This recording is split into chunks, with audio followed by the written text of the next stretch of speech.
उदास हो क्यों? दुआ कबूल नहीं हो रही इसीलिए?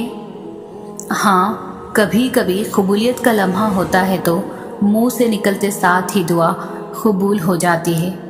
लेकिन पता है क्या, जिस चीज़ के लिए तुम सजदों में तड़प कर रोते हो, जिसके लिए तुम खुद को बदल देते हो, अल्लाह फिर उस पर थोड़ा इम्तिहान ज़रूर लेता है ताकि वो तुम्हारी इस पुकार, इस तड़प को देख सके तुम्हारे में कितना सब्र।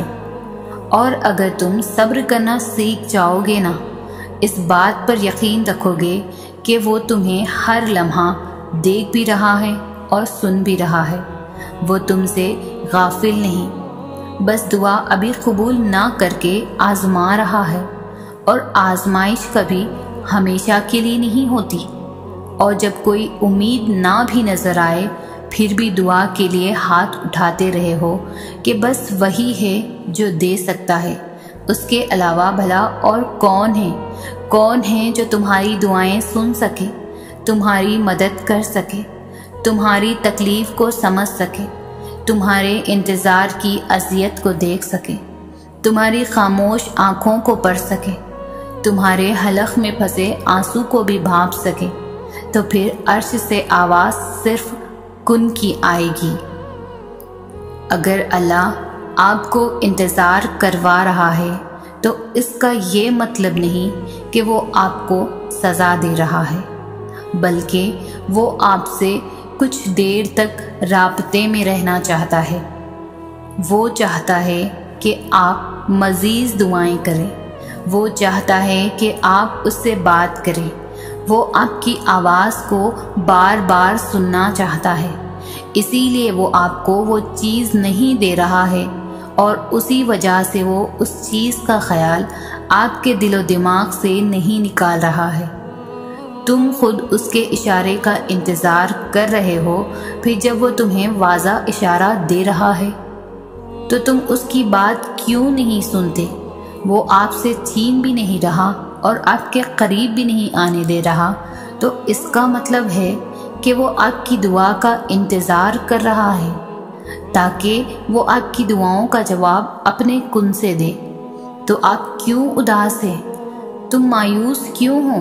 बस अपने आप को कुछ वक्त दें और उस वक्त तक दुआ करना बंद ना करें जब तक वो कुन ना कह दे।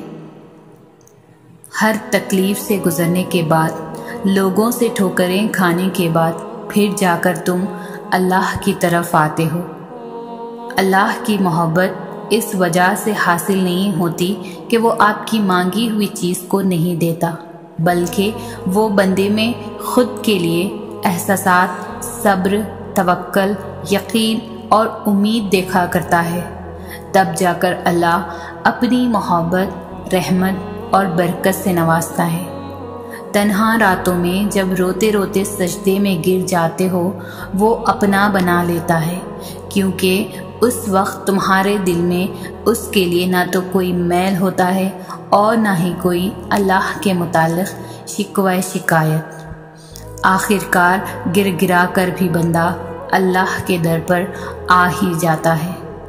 बंदा जानने लगता है मेरा नसीब बनाने वाला अल्लाह है, वो चाहे तो पल भर में नसीब बदल देगा, क्योंकि वो हर चीज़ पर क़ादिर है। इसीलिए इंसान से मोहब्बत करने से कुछ हासिल नहीं होता और अल्लाह से मोहब्बत करने से, उसकी इबादत करने से जन्नत का ठिकाना मिल जाता है। अल्लाह तुम्हें यहाँ तक इसीलिए लाया है ताकि तुम मजबूत हो जाओ। तुम्हें लोगों से निकालकर खुद तक का वसीला बनाया है ताकि तुम उसके हो जाओ। तुम शिकवा करते तो हो कि तुम्हें तुम्हारी चाहत नहीं दी गई। वो तो 70 माओं से भी ज़्यादा प्यार करता है, तो वो कैसे तुम्हें गलत दे? उसकी चाहत है कि तुम उसकी चाहत पर राज़ी हो जाओ ताकि वो तुम्हें फिर तुम्हारी उस चाहत से भी ज़्यादा नवाजे। तुम अल्लाह के सुपुर्द किए हुए फ़ैसलों को नहीं समझ सकते। वो जो कुन फयकुन का मालिक है, वो हर चीज़ एक बेहतरीन वक्त पर अता करता है। तुम सब्र करो ताकि तुम्हें तुम्हारे सब्र का अजर भी दुगना मिल सके। وہ جس کی محبت کبھی نہ ختم ہونے والی محبت ہے، تم خود کی الجھنوں کو اسے سونپ دو، پھر اس کی رحمتوں کے خود پر دروازے کھولتے دیکھو کہ جہاں جا رہے تھے تم اس جگہ سے بہتر ہے یہ جگہ جہاں اب ہو تم۔ یوں مایوس بیٹھے رہنے سے کیا ہوگا؟ معجزہ تو اللہ کے روبرو کھڑے ہونے سے ہوگا۔ یقین کا دعویٰ کرتے ہو تو یقین رکھو بھی، یہ سوچ کر کیوں گھبراتے ہو کہ آگے کیا ہوگا؟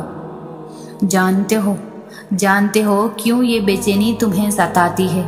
تم جلد باز ہو، تمہاری جلد بازی تمہیں تھکاتی ہے، تم ہر بار نافرمانی کرتے ہو اللہ کے فیصلوں کی، مگر آخر میں اسی کی محبت ہر بار تمہیں تمہاری محبت سے بچاتی ہے، لیکن تمہیں ہر حفاظت سزا ہی نظر آتی ہے۔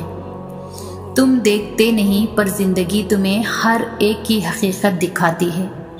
جس نے سنا ہے تمہیں ہر دفعہ، اس کی بس ایک دفعہ سن لینے سے کیا ہوگا؟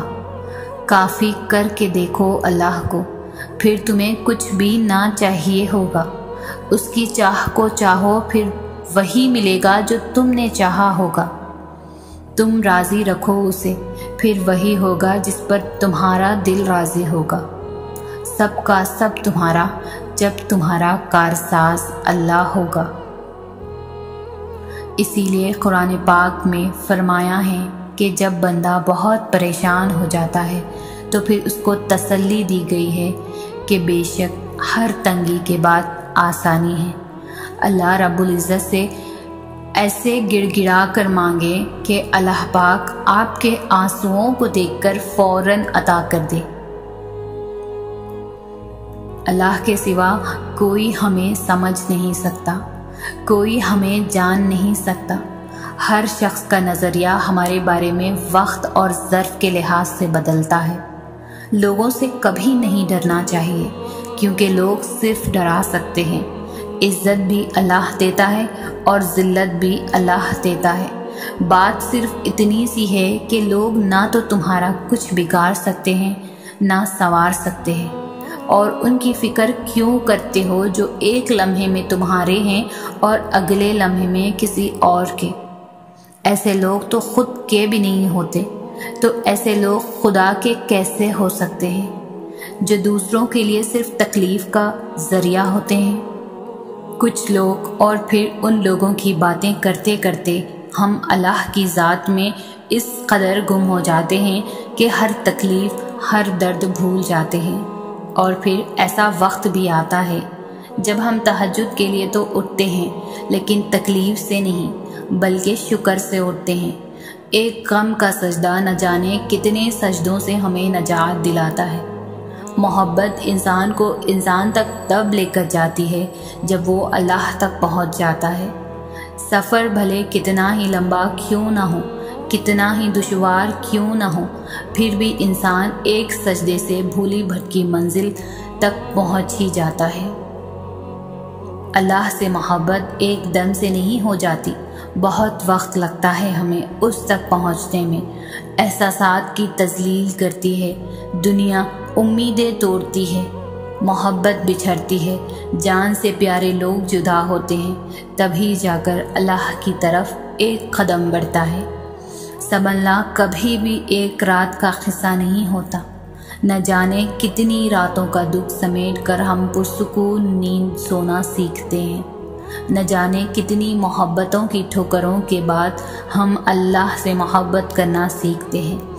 ایک قدم کی بات نہیں، یہ بہت لمبا راستہ طے کر کے اللہ تک رسائی ملتی ہے، اور یوں ہم آدھے ہو کر مکمل ہو جاتے ہیں، اور یہ سارا سفر صرف اللہ جانتا ہے۔